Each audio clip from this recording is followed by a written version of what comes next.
সপ্তদশ প্রবাহ আলোচনাকাল ১৬ই আগস্ট শনিবার হইতে ২৫শে অক্টোবর শনিবার পর্যন্ত।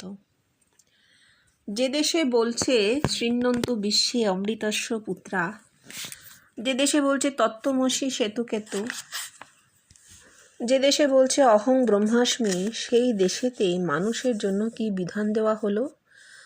গোময় আর গোমূত্র খাওয়া। সেই দেশেতেই মানুষের জন্য কি ব্যবস্থা করেছে বল দেখি। কথামৃত চতুর্থ ভাগ ত্রয়োবিংশ খণ্ড পড়া হইতেছে। রামকৃষ্ণ বলরাম মন্দিরে আসিয়াছেন রথযাত্রা উপলক্ষে। কাল রথযাত্রা। কাল রথযাত্রা এই কথা শুনিয়া শ্রীজীবনকৃষ্ণ স্থির থাকিতে পারিলেন না। বলিলেন, কাল রথযাত্রা কি রে? রথযাত্রা কাল কেন? এ যে চলেইছে। দ্বৈতবাদে সোজা করে বলি, তা না হলে তোরা বুঝতে পারবি না। দেহ রথে রয়েছেন ভগবান, তিনি মানুষকে চালাচ্ছেন। এই রথযাত্রার শেষ কোথায়? শেষ যখন সে জগৎব্যাপী হচ্ছে, জগৎব্যাপী হয়েই তার যাত্রার শেষ, তখন সে জগন্নাথ। হ্যাঁ, এ প্রথমটা বলে নি আগে, যে দেশে বলছে শৃণ্বন্তু বিশ্বে অমৃতস্য পুত্রা, হ্যাঁ, যেখানে তত্ত্বমসি শ্বেতকেতু অহং ব্রহ্মাস্মি, সেইখানে গোময় গোমূত্র খাওয়ার চলটা কখন হলো? পুরাণের যুগে। পৌরাণিক যুগ, দ্বৈতবাদের যুগ এলো, মানে খ্রিস্টীয় চতুর্থ পঞ্চম শতক। তার আগে আর্য সংস্কৃতিতে আমাদের এগুলো ছিল না, বাইরের আচার ছিল না, এগুলো ছিল না। এগুলো এলো, পুরাণের যুগ শুরু হলো তখন থেকে। এটা কি হচ্ছে? এটা রিটার্ড করা হচ্ছে। আজকে যখন আমরা পাঠে বসে ভাবছি যে আবার কেউ আসবেন, আবার আমাদের বোঝাবেন, মানে আবার আমরা বেষ্টির সাধনে ফিরতে চাইছি মনে মনে, তখন ঠিক এইভাবেই রিটার্ড করা হচ্ছে। যেভাবে বৈদিক থেকে বেদান্তের যুগে মানুষ যেতে শুরু করেছিল এবং পুরাণের উদ্ভব হয়ে তাকে বিশাল বাধা সৃষ্টি করেছিল, কারণ পুরাণ জাগতিক। দ্বৈতবাদ মানে আমি আছি, জগৎ আছে। এই জাগতিক উদ্ভবের কারণে বিরাট বাধা সৃষ্টি হলো এবং মানুষের চেতনায় তার এফেক্ট হয়ে গেল। সেই যুগটা চলছে 2000 বছর হতে যায়, এতদিন ধরে প্রায় চলছে। এবার আবার নতুন করে আমরা বেদান্তের এতে চলে গেছি, বেদান্তের চতুর্থ ভূমিতে পৌঁছে দিয়েছেন আমাদেরকে ব্রহ্মত্ব আমাদের সেইখানে দাঁড়িয়ে। এখানে যদি এখন আবার আমরা বেষ্টির আকাঙ্ক্ষা করি যে আবার কেউ আসবেন, আমাদের বলবেন, আমরা আবার ওইখানটা ফিরতে চাই, তাহলে ঠিক একই ভাবে আবার আমরা বেদান্তের যুগকে বাধা সৃষ্টি করব, আবার পিছিয়ে যাব। এইটা বুঝতে হবে। ঠিক যেভাবে তখন গোময় গোমূত্র খাইয়ে জানোয়ার পুজো করিয়ে মানুষকে পিছিয়ে দেওয়া হয়েছিল। পরেরটা যখন বলছেন রথযাত্রার কথা, আগমে রথের রশি কি? রথের রশি হচ্ছে কুণ্ডলিনী, প্রাণ শক্তি। সেই রশিটা আগমে কি হচ্ছে? সপ্তম ভূমিতে যাচ্ছে, আত্মার সাক্ষাৎকার হচ্ছে। এইবার নিগম, এই নিগম কিন্তু পৌরাণিক নিগম নয়, মানুষ রতন দেখতে পাবে দেহের মধ্যে নয়। এই নিগম বেদান্তের নিগম।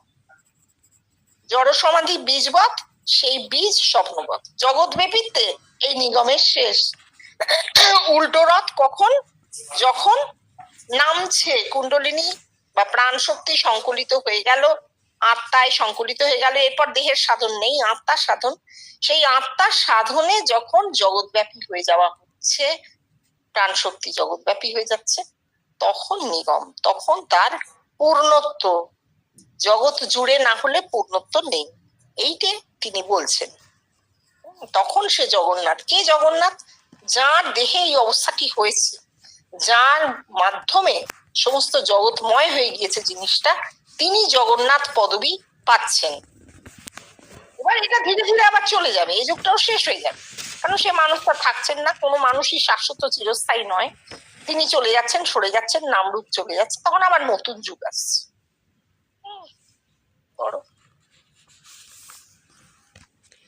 ভগবান মঙ্গলময়, তিনি যে দুঃখ দেন, কেন দেন, তা আমরা কি করে জানব? আঘাত দিয়ে আমাদের চৈতন্যকে ফিরিয়ে আনার জন্যই তিনি দুঃখ দেন। বেদে যাদের অমৃতস্ব পুত্রা বলা হয়েছে তারা যে অমৃতত্ব লাভ করার জন্যই এসেছে। ভগবান মঙ্গলময় কেন? আমাদের শরীরের মধ্যে এই দেহবোধ ছাড়াও যে আরেকটি বোধ আছে, সেইটি ঈশ্বরত্বের বোধ, ভগবানত্বের বোধ। সেইটাই মাঝে মাঝে আমাদের জানান দিয়ে যায়। যেহেতু প্রত্যেকটা মানুষের মধ্যে দেহবোধটাই প্রবল, কারণ দেহই প্রধান, ইন্দ্রিয়গুলো এত প্রধান, ওই যে চাকর বাকরেরা এত প্রধান যে তারা বাবুর কাছে ঘেঁষতেই দেয় না। দারোয়ানের এমন প্রতাপ, সে বাবুর কাছে ঘেঁষতেই দেয় না।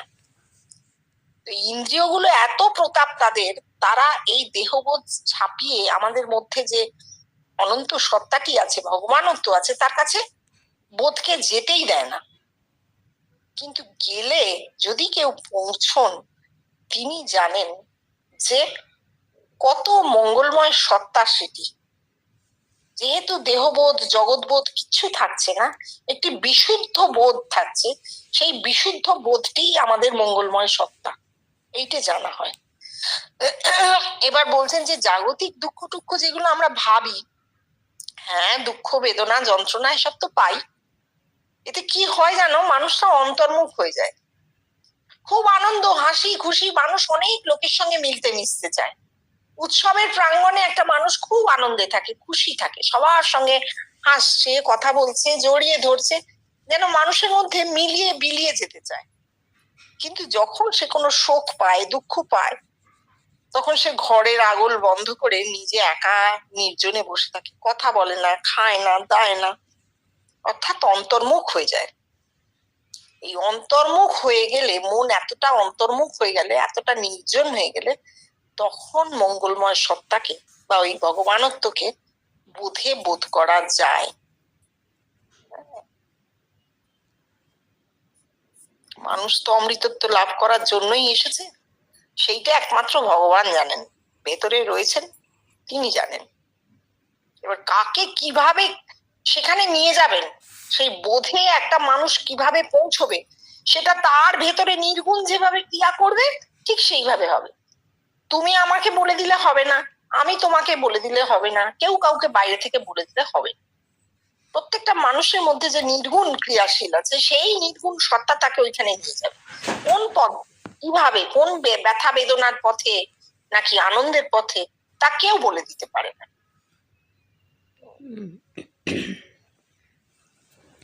Religion is never negative. It is perpetual positive. কেননা God is positive. It is positive first, positive last, positive forever. হ্যাঁ,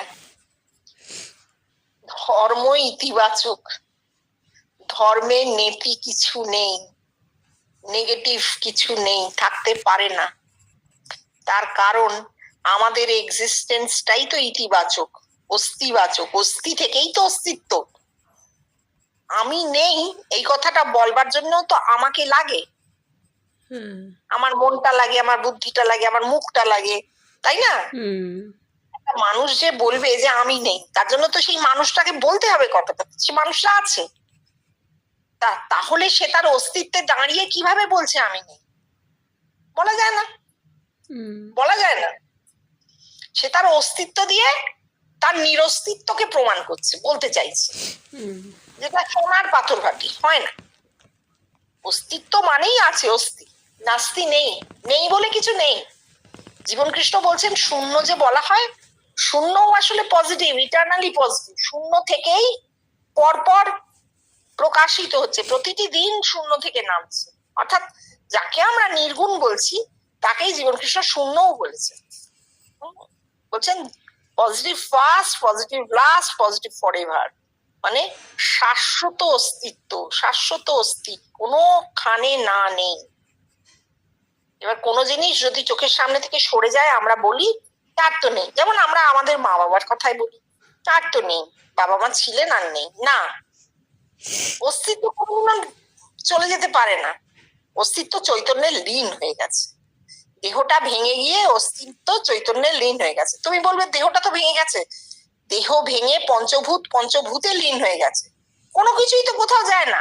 আমরা তো law of conservation of energy বা কনজারভেশন অফ মাস থেকে তো জানি যে পরিমাণ পদার্থ সৃষ্টি হয়েছিল সেই পরিমাণ পদার্থই আছে, শুধু তার রূপান্তর সম্ভব। শক্তির ক্ষেত্রেও শুধু রূপান্তর সম্ভব, তাকে নাশ করা বা নতুন করে সৃষ্টি করা সম্ভব না। এইখান থেকে আমরা পেয়ে যাচ্ছি যে শাশ্বত অস্তিত্ব কি জিনিস হতে পারে। এই জগৎ মিথ্যা বা মায়া নয়, শঙ্করের ওই মত ভুল। এই জগৎ সত্য। এই জগতেই দেহ নিয়ে মানুষটা সাধনার এক একটা স্তরে এক একটা অনুভূতি লাভ করে। জগতেই দেহ নিয়ে মানুষটা ভগবান হয়ে যায়। এই জগতেই মানুষটা ব্রহ্মে পরিবর্তিত হয়। এই জগৎও সত্য। এই কথাটা তো এর আগে কেউ বলেনি। দেখো, শঙ্করাচার্যের প্রথম কথা ছিল, এটা শঙ্করাচার্যের, যে এই জগৎ মিথ্যা, মায়া। মোহমুদ্গর বলে স্তোত্র রচনা করে দিলেন শঙ্কর, যেখানে সব নাস্তি করে দিচ্ছেন, এই জগৎ মিথ্যে, সব মিথ্যে। তাহলে জগৎ যদি মিথ্যে হয়, আমিও তো মিথ্যে, তাই না? আমি তো জগতেই আছি। সুতরাং এই কথাটা একেবারেই ঠিক না, ভুল। দেহ নিয়ে আমরা জগতেই আছি। এবার প্রমাণ স্বরূপ জীবনকৃষ্ণ বলছেন আমিও জগৎ অভিন্ন। প্রত্যেকটা মানুষ তার নিজের মাথা থেকে জগৎকে বিক্ষেপ করে সেই জগতে আছে। যেহেতু একটা 3 ডাইমেনশনাল জগতের মধ্যে আমরা বাস করছি, তাই জন্য প্রত্যেকেই আমরা জগৎটাকে আলাদা করে ভাবছি। আসলে তা নয়, আসলে আমার মাথা থেকে আমি বিক্ষেপ করেছি। এবার তুমি বলবে যে মাসি, আপনার জগৎ আর আমার জগৎ তো এক নয়। এক কি করে হয়? আপনি একজন আলাদা মানুষ, আমি একজন আলাদা মানুষ, তা প্রত্যেকের বিক্ষিপ্ত জগৎ তো আলাদা হবে না, একই হবে তো। কারণ চৈতন্য তো এক। তোমার মধ্যেও যে চৈতন্য, আমার মধ্যে সেই চৈতন্য, চৈতন্য তো এক, অখণ্ড। সেই চৈতন্যের প্রতিবিম্ব এই জগৎ, তাই সেটা সবার কাছেই এক হবে, আলাদা হতে পারে না। এবার এই জগতে দেহ নিয়ে মানুষটা কি করছে? ঈশ্বর লাভ করছে। তাহলে জগৎটা আছে, জগৎ মায়া নয়। জগৎ প্রতিবিম্ব হলেও তা কিন্তু একটা 3 ডাইমেনশনাল প্রতিবিম্ব, কঠিন জগৎ। সেই কঠিন জগতে আমরা কঠিন দেহ নিয়ে বাস করছি। কেন করছি? ব্রহ্মে পরিবর্তিত হব বলে। সব সত্য, ঈশ্বর ঘটি, ঈশ্বর বাটি, না বললে ভাগে কম পড়ে।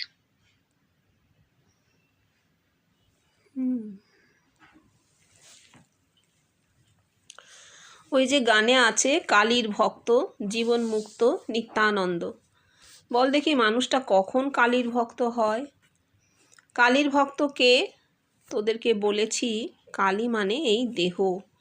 মানুষটার মন যখন অন্তর্মুখী হয়, তখনই সে কালীর ভক্ত। কেন সে কালী অর্থাৎ দেহের ভক্ত হয়? কারণ তখন সে বুঝতে পারে যে দেহেতে ভাগবতী তনুই এইসব লীলা করে।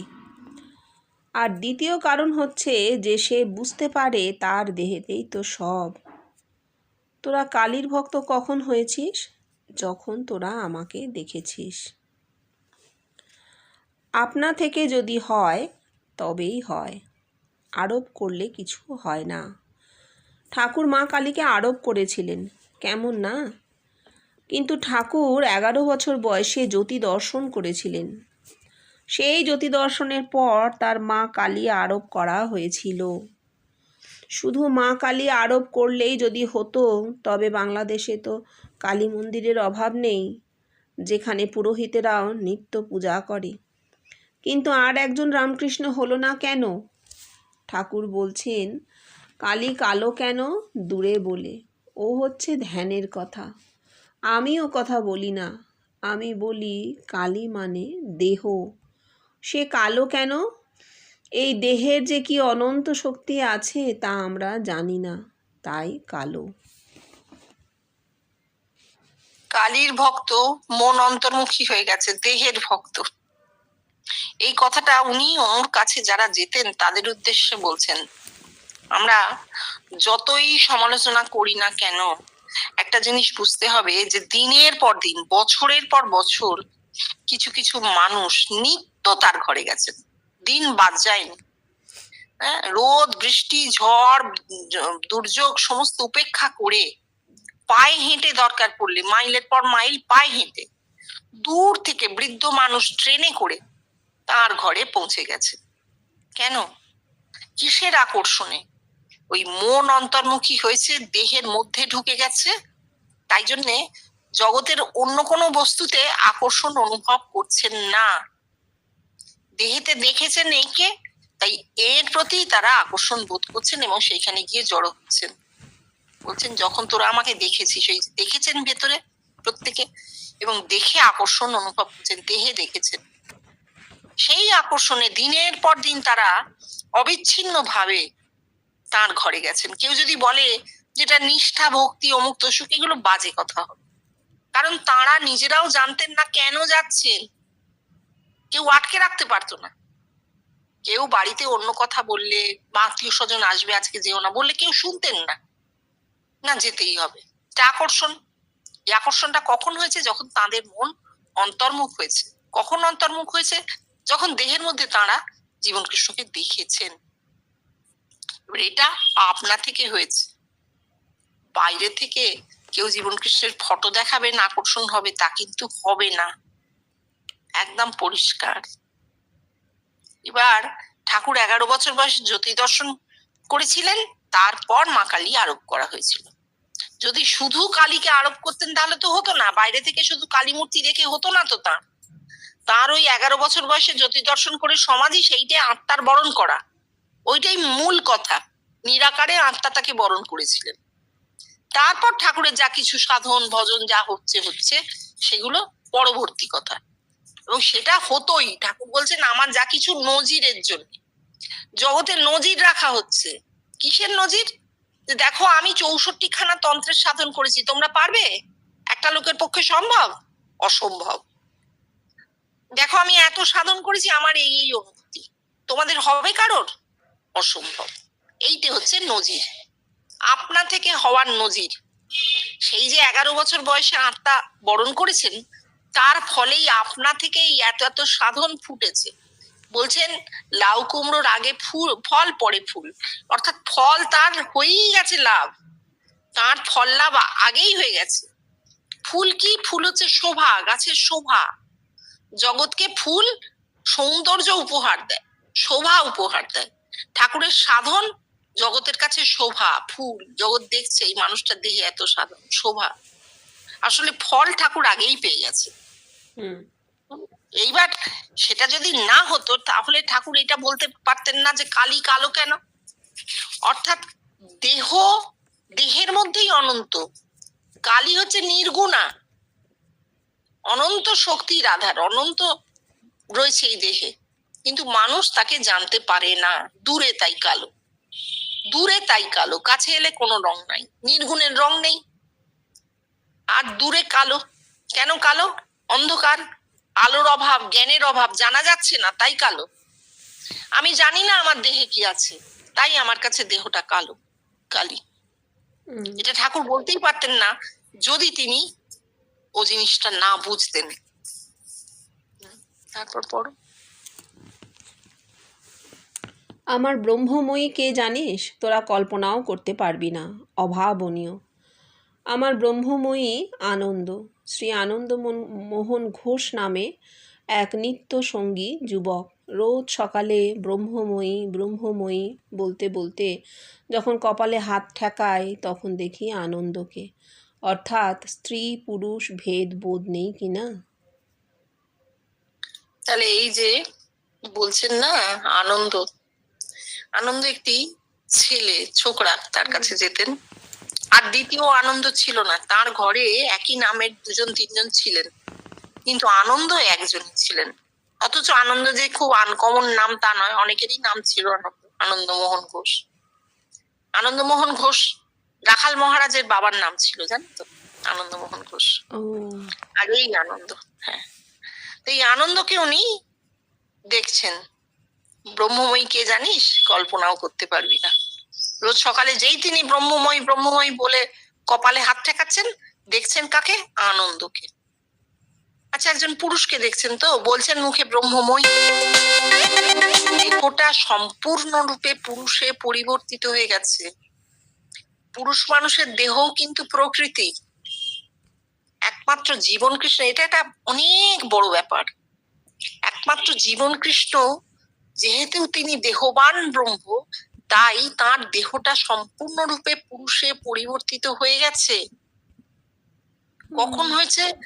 যখন তিনি ঊর্ধ্বরেতা হয়েছে, মধুবিদ্যার প্রকাশ ঘটেছে দেহেতে। বলছেন আমার দেহের প্রতিটি কোষে কোষে আমি ব্রহ্ম। বীজ হয়ে গেছে, দেহের প্রতিটি কোষ বীজ হয়ে গেছে। এই যে বলছেন ব্রহ্মময়ী, মুখে বলছেন, আর দেখছেন কাকে? আনন্দকে। একজন পুরুষকে দেখছেন, তাকে জানান দেওয়া হচ্ছে যে তোমার ব্রহ্মত্ব পুরুষ ব্রহ্মে, পুরুষ যজ্ঞে তুমি ব্রহ্ম। কি অদ্ভুত ব্যাপার! স্ত্রী পুরুষ ভেদ নেই কি না? উনি বলছেন এখানে স্ত্রী পুরুষের ব্যাপারই নেই। এখানে কথাটা হচ্ছে তার প্রকৃতি পুরুষে পরিবর্তিত হয়ে গেছে সম্পূর্ণভাবে। ওই যে বলছেন I am the nature, nature সম্পূর্ণভাবে পুরুষে পরিবর্তিত। পুরুষ সত্তাটি নির্গুণ সত্তা, স্ত্রী সত্তাটি সগুণ প্রকাশ, সগুণে প্রকাশ।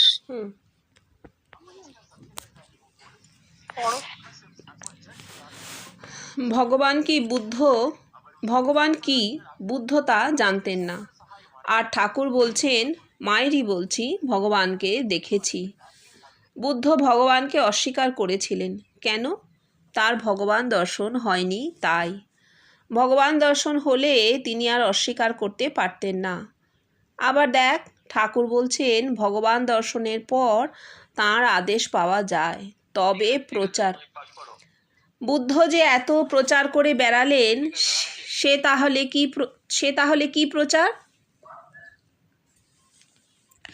বুদ্ধের ভগবান দর্শন হয়নি, তাই তিনি আত্মা বা ভগবানের অস্তিত্ব স্বীকার করতেন না।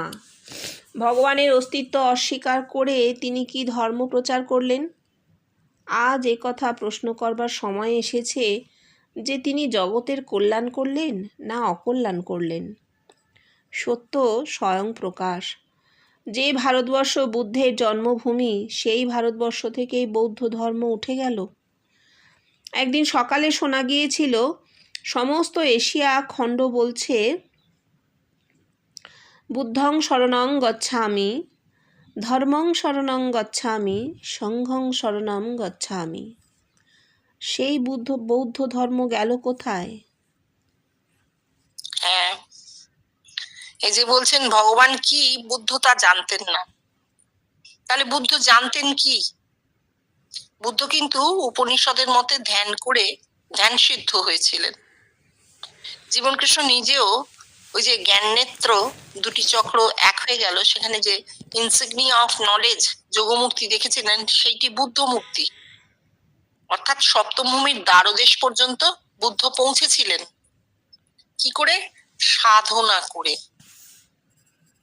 ভীষণ সাধনা। বুদ্ধের সাধনার কথা আমরা সবাই জানি, পড়েছি। এই কঠোর সাধনা করে তিনি সপ্তম ভূমির দ্বারদেশ পর্যন্ত পৌঁছেছিলেন। এবং আমরা সবাই জানি ষষ্ঠ ভূমিতেও সমাধি হয়, উন্মনার সমাধি। সপ্তম ভূমির দ্বারদেশেও সমাধি হয়। শুধু যে সপ্তম ভূমিতে হবে তা নয়, ষষ্ঠ ভূমির সমাধি, সপ্তম ভূমির দ্বারদেশের সমাধি, এসব বুদ্ধের হয়েছে। এবং সেইখানে পৌঁছে দেহহীন অবস্থায় যে নির্বাণ তিনি বোধ করেছিলেন, যে নির্বাণ এইভাবে মুক্তি ঘটতে পারে, সেইটা তার লাভ, একমাত্র সেইটিই তার লাভ। কিন্তু যেহেতু সপ্তম ভূমিতে পৌঁছতে পারলেন না, আত্মা সাক্ষাৎকার হলো না, বা তার পরবর্তী কোনো সেলও খুললো না, আত্মা সাক্ষাৎকার চাপা পড়ে পরে সেলও তো খুলে যায়, বুদ্ধের ক্ষেত্রে তা হলো না। তার ফল কি হলো? তার ফল হলো বুদ্ধ ভগবানের কথা বলবার অধিকারই পেলেন না। অধিকারী হতে হবে তো আগে, আমাকে তো আগে দেখতে হবে, জানতে হবে, তবে তো আমি বলতে পারবো। আমি যদি জীবনে কোনো জিনিস দেখে না থাকি, তাহলে সে সম্পর্কে আমার বলার অধিকার জন্মায় না। তা বুদ্ধের অধিকার জন্মালো না তো তিনি বলবেন কি করে ভগবানের কথা? কারণ তার ভগবান দর্শন হয়নি। ওই কোষটা চাপা পড়ে রইল, চাপাই পড়ে রইল। ওই সপ্তমোহির দ্বারদেশ পর্যন্ত গতি হলো। এই জন্য তিনি কি করলেন? ভগবান দর্শনের কথা বলতে পারলেন না। কেউ যদি বলেন যে তিনি বলেননি, তিনি অস্বীকার করেছেন, অস্বীকার করা ছাড়া তার কোনো গতি নেই। কারণ তিনি সত্যে স্থির ছিলেন, তিনি তো মিথ্যা বলবেন না, এটা তো সত্যি কথা। মহামানব, তিনি তার সত্যে স্থির, তার কাছে সত্য রূপে ভগবান প্রকাশ হননি, তাই তিনি ভগবানের কথা বলেননি। করলেন কি? প্রচার করলেন। কেন? ওই যে সপ্তমভূমির দ্বারদেশ পর্যন্ত গেলেন, তার ফলে তার মধ্যে একটা ভালোবাসার প্রবাহ তো তৈরি হয়। গড ইজ নাথিং বাট লাভ, এইটা সবাইয়ের মনে থাকলে কেউ আর দ্বন্দ্বযুদ্ধ করতে আসবে না। ভগবান গভীর প্রেম ছাড়া ভগবান আর কিছুই নয়। ভগবান একটা হিল্লোল, প্রেমের হিল্লোল। এই যে বুদ্ধ সপ্তমভূমির দ্বারদেশ পর্যন্ত গেলেন, তার ফলে কি হলো? তার কিছু প্রেম লাভ হলো। সেই প্রেম থেকে তিনি জগতে যে দুঃখ দেখতে পাচ্ছেন চতুর্দিকে, কারণ জগৎ আর আমি এক, সে তো অনেক দূরের কথা, সেই অবধি তো তিনি পৌঁছলেন না। তার কাছে জগৎ তো আলাদাই, তিনি একটা চূড়া থেকে জগৎ দেখছেন। এই জগতের প্রতি তার একটি করুণা জন্মালো, প্রেম জন্মালো, করুণা জন্মালো। তিনি চাইলেন যে মানুষ এই জগতের দুঃখ থেকে আমি অন্তত যেরকম যতটুকু পেয়েছি ততটুকু পাক। যা পেয়েছেন তাই দিয়েছেন, কিন্তু এইটাও জানতে হবে। এবার মানুষ তাকে গ্রহণ করতে পেরেছে কি না পারেনি? কেন পারেনি? কারণ ওভাবে হয় না। বেষ্টিতে কিছু হলে সেটা অন্য লোককে দান করা যায় না। বিশ্বব্যাপীতে হলে দানটা আপনা থেকে হয়। যার দ্বারা হয় তিনি জানতে পারেন না, তিনি অনেক পরে জানতে পারেন। এবার বুদ্ধ নিজে যা লাভ করেছিলেন সেইটা জগৎকে দিতে চেয়েছিলেন, হবে না। কিন্তু তিনিও থামতে পারছেন না, কারণ তার মধ্যে ওই প্রেমটি জেগেছে জগৎ সম্পর্কে, করুণা জেগেছে জগতের মানুষের কষ্ট দেখে, তাই তিনি সেইটা প্রচার করে বেরিয়েছেন। এই প্রচারে বেরোবার সময় তিনি দেখলেন সবাই অধিকারী নয়, সবাই এই উপদেশের অধিকারী নয়, সমাজ বড় উচ্ছৃঙ্খল। তখন তিনি ভাগ করলেন সন্ন্যাসী আর সংসারী। যারা সমস্ত কিছু ত্যাগ করে সাধনার পথে যেতে পারবে তারা বেরিয়ে এসো। তাদের নিয়ে সন্ন্যাসী সংঘ তৈরি করলেন। আর যারা এই ছাড়তে পারবেন না, সংসার ছাড়তে পারবে না, তাদের জন্য তিনি একটি আলাদা পথ তৈরি করলেন, পঞ্চশীল নীতি।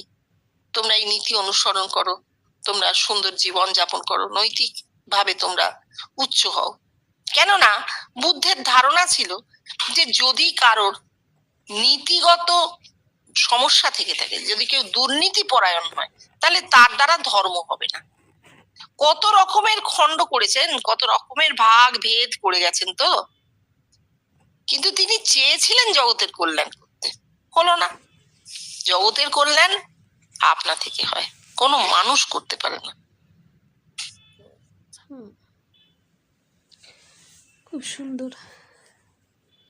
বেষ্টির সাধন আর হবে না, আমি বুঝেছি বেষ্টির সাধন শেষ হয়ে গেছে। ওই একেতেই পরিবর্তিত হয়ে যদি কারোর হবার হয়, নিম্নাঙ্গের কিছু সাধন হতে পারে। বাবা, বেষ্টির সাধন, ওতে অহংকারের বোঝা থাকে রে, অহংকারের বোঝা।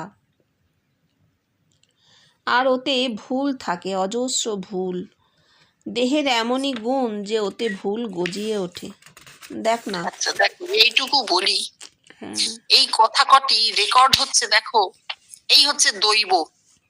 আমরা তো কৃপা অমুক বৈকুণ্ঠে বসে আমাদেরকে কৃপা করছেন তাই বলছি, এরম তো হতে পারে না। আমরা বুঝছি দৈব। এই কথা নিয়েই আমাদের মনে যত ওঠা নামা।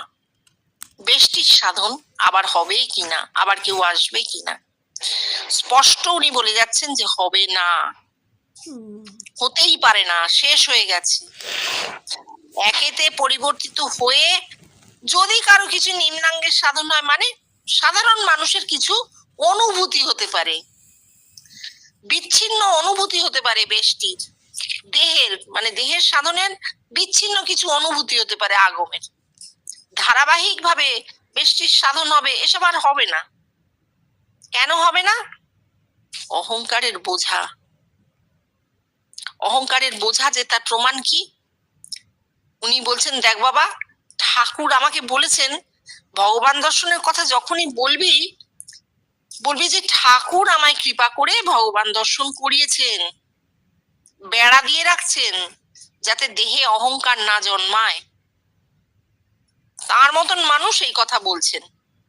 এবার আমাদের মতন মানুষ যারা বেষ্টির সাধনের অবাকক্ষ জানি না, জানবার দরকারও নেই, তাদের মধ্যে যদি হঠাৎ করে বেষ্টির সাধনের অজস্র স্ফুরণ হতে থাকে, তাহলে ভীষণ অহংকার হবে।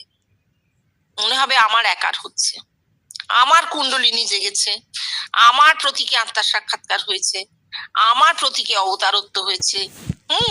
এই যে হবে, প্রতীকেই হবে হলে এই যে হবে, এতে কি হবে? মানুষরা ভীষণ অহংকারী হয়ে উঠবে। সাধারণ মানুষ বলে নিজেকে আর মনেই করবে না। অথচ জগতের সঙ্গে এক না হলে কিন্তু ধর্মই নেই, তাকে ধর্মই বলে না। ধর্ম তখন যখন একটা মানুষ জগতে মিশে যাচ্ছে, তাকে আলাদা করা যাচ্ছে না। বলছেন দেহে ভুল গজিয়ে ওঠে, কল্পনা তো, কল্পনা রূপ ধারণ করে। পড়ো দেখো তারপর। দেহের এমনই গুণ যে ওতে ভুল গজিয়ে ওঠে। দেখ না, অমন দশাশয়ী মানুষ মহাপ্রভু, তিনি ভাবলেন কি না তিনি শ্রীমতী। তাও যদি তিনি ফিজিক্যালি মানে দেহগতভাবে শ্রীমতীতে ট্রান্সফর্মড মানে রূপান্তরিত হতেন, তাহলে না হয় হতো। তাও তো নয়। ভেবে কি হলো? দেবদাসীরা গান করছে, তিনি ভাবলেন কৃষ্ণ বাঁশি বাজাচ্ছেন, অমনি ছুটলেন চটক পাহাড়ে। এ কি উন্মাদ নয় বাবা? আর ঠাকুরকে তো লোকে পাগলা বামন বলতোই। তাই তো বলি, ও ভক্তি উন্মাদ, প্রেমোন্মাদ, জ্ঞানোন্মাদ নয় বাবা, শুধু উন্মাদ। বেষ্টির সাধন নার্ভকে ওই রকম দুর্বল করে দেয়। খুব স্ট্রং নার্ভ না হলে ওর হাত থেকে রেহাই পাওয়া শক্ত। এই কারণেই জীবন কৃষ্ণকে সাধন করতে হলো না। তার যে ফিজিক্যাল স্ট্রেংথ সেটা ইনট্যাক্ট রয়ে গিয়েছিল। তা না হলে মহাপ্রভু শেষ বয়সে ভীষণ মানে শেষ জীবনে বেঁচে তো ছিলেন 48 বছর, শেষের 12টা বছর মানে 36 থেকে 48 পর্যন্ত তার যে জীবন, দেহটা ভীষণ ক্ষীণ হয়ে গিয়েছিল। কোনো আঘাত সইত না, অকারণ রক্তপাত হতো, সারাক্ষণ অন্তর্দশায় সমাধিস্থ হয়ে রয়েছেন, খেতে পারতেন না, অত্যাচারিত হচ্ছেন। তাহলে এই যে আমরা দেখতে পাচ্ছি শরীরের শক্তি, কি বলশালী ছিলেন মহাপ্রভু, কি প্রচন্ড বলশালী ছিলেন। কিন্তু এই বেষ্টির সাধনে কি হলো, দেহের গ্রন্থিগুলো আলগা হয়ে যায়। অতটা চার্জ তো, লাইফ পাওয়ারের চার্জ কম নয়, ইলেকট্রিক্যাল কারেন্টের মতন তো। এবার যখন জীবনকৃষ্ণ বলছেন জগতের সমস্ত মানুষের একীভূত প্রাণ শক্তি ভগবান, তখন কারোর মধ্যে ভগবান জাগছে মানে শুধু তার দেহের প্রাণ শক্তি নয়, জগতের সমস্ত প্রাণ শক্তি একীভূত হয়ে তার মধ্যে জাগছে। কতটা ইলেকট্রিক্যাল চার্জ হতে পারে ভাবো। এই ইলেকট্রিক্যাল চার্জ সহ্য করার মতন দেহ তো চাই। মহাপ্রভুর দশাশয়ী শরীর ছিল, প্রচন্ড স্ট্রেংথ, মানে 8 ফুটের ওপর লম্বা ছিলেন। এমনও হয়েছে তিনি বেঁচে থাকাকালীন শুনতে হয়েছে যে সচী মাতা হয়তো কোনো মুসলমানের পুত্র গর্ভে ধরেছে, নাহলে এইরকম পাঠানের ছেলে গর্ভে ধরেছে, নাহলে এইরকম তার হাইট হয় কি করে। মানে এতদূর নক্কারজনক কথাও মানুষ বলেছে। কারণ মহাপ্রভু একেবারেই গড়পড়তা বাঙালির মতন দেখতে ছিলেন না। 8 ফুট লম্বা, ওইরকম বলশালী চেহারা, এক ধাক্কায় ওই অনস্বর পিণ্ডায় ওদের যে বলরাম বলে যে ছিল, যে কি বলে প্রতিহারী ছিল, তাকে এক ধাক্কায় ফেলে দিয়েছিলেন। সে ছিটকে গিয়ে পড়েছিল যখন তিনি জগন্নাথকে ছুঁতে যাচ্ছেন। মানে সে অবাক হয়ে গেছে, সে হাতিকে যুদ্ধে হারাতো, সে ভাবছে এ কে এলো। এইরকম বলশালী একটা মানুষ 24 বছর বয়সে গেছেন পুরীতে। সেই মানুষটা 36 বছর যখন বয়স, তখন থেকে 48 বছর বয়স পর্যন্ত ধীরে ধীরে ধীরে ধীরে শারীরিক ভাবে ক্ষীণ হতে শুরু করলেন, বলহীন হতে শুরু করলেন। এই চার্জ, এই যে বিরাট চার্জ দেহকে ক্ষীণ করে দিয়েছে, দেহকে দুর্বল করে দিয়েছে। কতটা? ঠাকুর বলছেন বাবা, যখন বড় জাহাজ যায় নদীর ওপর দিয়ে তখনই কিছু বোঝা যায় না, পরে ধপাং ধপাং করে জল খানিকটা এসে পাড় ভেঙে দেয়, পাড়ে পড়ে পাড় ভেঙে দেয়। কেন বলছেন? ঠাকুরেরও একই ব্যাপার ঘটেছিল। আমি উন্মাদ কথা নিয়ে আর আলোচনা করছি না, এইটা বলছি যে নাচকে কিরকম দুর্বল করে দেয়। ঠাকুর বলছেন, ঠাকুরও প্রচন্ড বলশালী ছিলেন। আমরা মায়ের কাছে জানতে পারি, মায়ের কথা থেকে, যে ঠাকুরের বেশ ওজন ভালো ছিল, মোটাসোটা মানুষ ছিলেন এবং জীবনকৃষ্ণ থেকে একটু লম্বাও ছিলেন ঠাকুর। হরিতালের মতন গায়ের রং, মানে এতটাই ফর্সা ছিলেন, ভীষণ সুন্দর ছিলেন। সুন্দর, প্রচন্ড শক্তি, গ্রামের মানুষ, মাইলের পর মাইল হাঁটতে পারতেন। খাওয়া দাওয়া খুবই ভালো ছিল, দিনে 5 বার খাওয়া একটা মানুষের পক্ষে অসম্ভব, ঠাকুর সেটা পারতেন। 5 বার 6 বার খাচ্ছেন এবং পেট ভরে খাচ্ছেন, তাহলে বলশালী ছিলেন তিনি। সেই ঠাকুরও বলছেন যে কালীঘরের স্ক্রুপ টিস্ক্রুপ গুলো সব আলগা হয়ে গেল, দরজার মাথা ভেঙে গেল বজ্রপাতে। কালীঘর তো তার ঘরটাই কালীর ঘর, সেই ঘরের গ্রন্থিগুলো সব আলগা হয়ে গেছে। এত চার্জ, বজ্রপাত মানে ওই প্রচন্ড চার্জ, ইলেকট্রিক্যাল চার্জ তার মধ্যে দিয়ে বয়ে গেছে, যে তার শরীরেরও গ্রন্থিগুলো আলগা হয়ে গেছে। এবং আমরা শেষের দিকে দেখতে পাচ্ছি শেষ 2 বছর ঠাকুর একদম দুর্বল। এই হচ্ছে বেষ্টির সাধন, এই হচ্ছে বেষ্টির সাধন।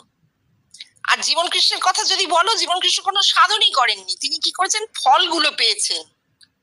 বেষ্টির সাধনের যে ফল, সেইগুলো তার মধ্যে বর্তে গিয়েছিল। তিনি তো কোনো সাধন করেননি, তিনি তো শুয়ে শুয়ে অনুভূতির মধ্যে এগুলো পেয়েছেন, তাই নয় কি? তাহলে তার আর গ্রন্থি আলগা হওয়ার প্রয়োজন নেই, হয়নি, একেবারেই প্রয়োজন নেই। দেহটা ওইভাবে তৈরি হয়েছিল। তন্ত্রের সাধন তিনি অনুভূতি দ্বারা উচ্ছেদ করলেন ঠাকুর। 64টা তন্ত্রের সাধন একটা মানুষের দ্বারা সম্ভব? বেদের সাধন, বেদান্তের সাধন সম্ভব? ঠাকুর করে দেখালেন। হবে না রে, তোরা কর, চেষ্টা কর। 64টা তন্ত্রের সাধন একটা মানুষের একটা জীবনে সম্ভবই না করা। এই দেখ আমি করলাম, কিচ্ছু হয়নি, কিচ্ছু হবে না। উল্টে বললেন তন্ত্রের সাধন হচ্ছে পায়খানার মধ্যে দিয়ে বাড়ির মধ্যে ঢোকা। কেন? ওই লিঙ্গগুজ্জ নাভিতে তান্ত্রিকরা পড়ে থাকে, ওই নিয়েই তাদের সাধন। এখনো তাদের সাধন সঙ্গিনী চাই। কি হবে? ওকে কি সাধন বলে? ভগবান থেকে অনেক দূরে। পরের পাড়াটাতে ওই কথাগুলো আছে। হ্যাঁ বলো। ঠাকুর 64খানা তন্ত্রের সাধন করেছিলেন, এ কি কম কথা রে? যদি এক একটা তন্ত্রের এক একটা শ্রেষ্ঠ অনুভূতির কথাই ধরি, তাহলে তাঁর 64টি অনুভূতি হয়েছিল। কিন্তু এত অনুভূতি হওয়া সত্ত্বেও তিনি বললেন তন্ত্রের সাধনা করা কিনা পায়খানার মধ্যে দিয়ে বাড়ির ভেতর প্রবেশ করা, অর্থাৎ তন্ত্রের সাধনকে তিনি উচ্ছেদ করলেন। আমার এই যে বেষ্টির সাধন সব আপনা থেকে হয়েছে। কেন? বেষ্টির সাধন আর হবে না, তাই তোদের সাধন হলো একেবারে আত্মজ্ঞানে। একে যে কি সাধন বলবো, নাম তো খুঁজে পাচ্ছি না। তবে কেউ ফেকরি তুলতে পারে, কেন মশাই, আমাদেরও তো বেষ্টির সাধনের অনুভূতি হয়। হ্যাঁ, একটু আধটু হতে পারে, সে তোদের বিশ্বাসের জন্যে। তা না হলে তোদের বিশ্বাস হবে কেন যে একটা কিছু হচ্ছে? আচ্ছা, এই জায়গাটা থেকে তো আমরা এখন বেরিয়ে গেছি, তাই না? এত বিশ্বব্যাপিত্বের অনুভূতি হচ্ছে চারিদিকে, এখনো যদি কেউ বেষ্টিকে ধরে টানাটানি করে তাহলে বুঝতে হবে খুব স্বার্থপর। সে জগতের সঙ্গে এক হওয়া দূরে থাক, জগৎকে আপন পর্যন্ত করতে পারেনি। রসগোল্লা এনে নিজে খেয়ে মুখ মুছে ফেলবো, কাউকে দেবো না, এই তো। তখন আনন্দদাকে উনি বলছেন, বাবা আমকে মুখ মুছে ফেলবি, কাউকে খাওয়াবি না। তার মানে কি? তিনি চাইছেন বেষ্টি থেকে সরে গিয়ে বিশ্বব্যাপীতে চলে যেতে, যেন আমাদের সেখানে উত্তরণটা হয়। এইটা তাঁর একমাত্র প্রার্থনা ছিল, যে জগতের সমস্ত নরনারী শিশুবৃদ্ধ আমার এই ব্রহ্মত্ব লাভ করুক। কেন? জগৎ যাতে এক হয়ে যায়, জগতে যেন দুই না থাকে। এও তাই, আমাদের আর বিশ্বাসের জন্য বেষ্টির অনুভূতির প্রয়োজন নেই, বিশ্বাসের প্রয়োজন নেই। বিশ্বাস কথাটাই একটা বোকার মতন কথা। কিসে বিশ্বাস? আজকে বিশ্বাস কাল অবিশ্বাসে বদলে যায়, যায় নাকি? হ্যাঁ, কি হবে ও বিশ্বাস দিয়ে? বিশ্বাসের প্রয়োজন নেই। চক্ষু কর্ণের বিবাদ ভঞ্জন বিশ্বব্যাপিত্ব দিয়ে হলেই সব থেকে ঠিক। তখন একদম ধারণা হবে যে এই বিশ্ব এবং আমি এক, দুই নেই। এটা হবে, এটা হবার দিন এসে গেছে।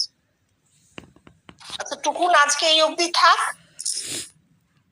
হ্যাঁ, এটা এখন অনেকটা আছে, আরো 2টো পাতা আছে। হ্যাঁ, ও কালকে করে নেবো। হ্যাঁ, কালকেও এই সময়তেই বসবো।